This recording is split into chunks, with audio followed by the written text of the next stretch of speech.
Salut à tous, moi c'est Tramadol 1000 mg du forum. Je vous fais cette vidéo pour faire un petit résumé et vous faire part en fait de l'état d'avancement de l'enquête entre guillemets. Donc en gros, j'ai emménagé ici suite à une mutation dans une ville qui est très très loin de mon lieu d'origine où je ne connais personne et personne ne me connaît. Depuis que j'ai emménagé, je reçois quotidiennement dans ma boîte aux lettres où mon nom est inscrit dessus un billet de 5 euros. Au départ, c'est des billets de 5 euros tous les jours.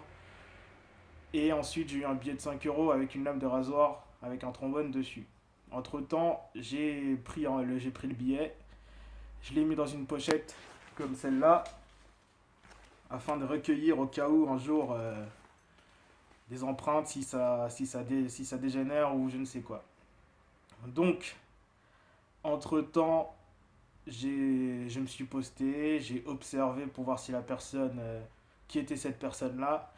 Le jour où je me suis posté avec ma voiture en bas de mon bâtiment, cette personne-là ne m'a pas déposé un billet, mais le lendemain, j'ai eu le droit à deux billets dans ma boîte aux lettres. Un jour, je suis revenu chez moi, j'ai vu ma boîte aux lettres qui a été fracturée.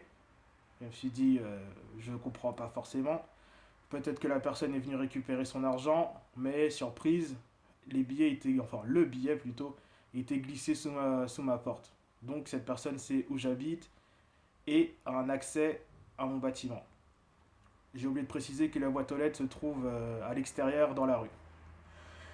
Donc voilà, j'ai réparé ma boîte aux lettres, j'ai changé le système de serrure, j'ai prévenu mon entourage qu'il y avait ça, au cas où il se passe quelque chose. Je suis même parti au commissariat pour porter plainte. Au final, la plainte n'a pas été reçue, mais une main courante a été posée, histoire d'avoir une trace de tout ça.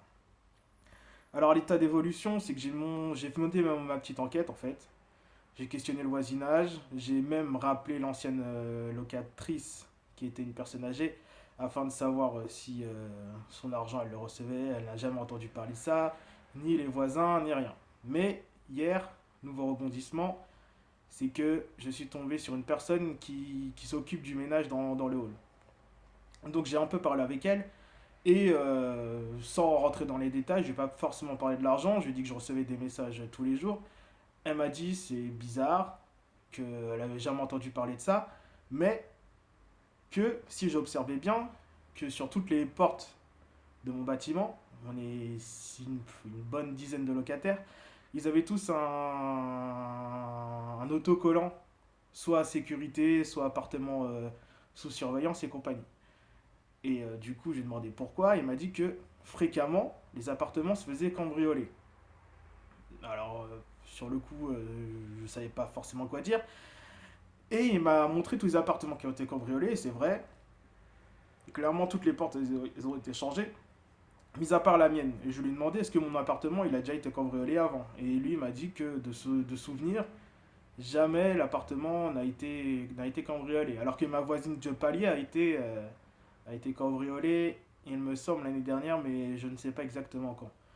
Donc du coup, je me tourne vers là, je comprends pas forcément ce qui se passe. Il y a un mec du forum que je remercie énormément, Jaleb, il me semble de tête, qui m'a dit de faire gaffe par rapport à mon nom de famille. Ça se trouve, il confond avec une autre personne. Mais après vérification, même dans le département, même dans la région, il n'y a personne avec mon nom de famille. Je suis une petite famille. Et voilà, voilà. Donc voilà, je me dirige à vous. Si certains ont eu vent de ce genre d'histoire, si une personne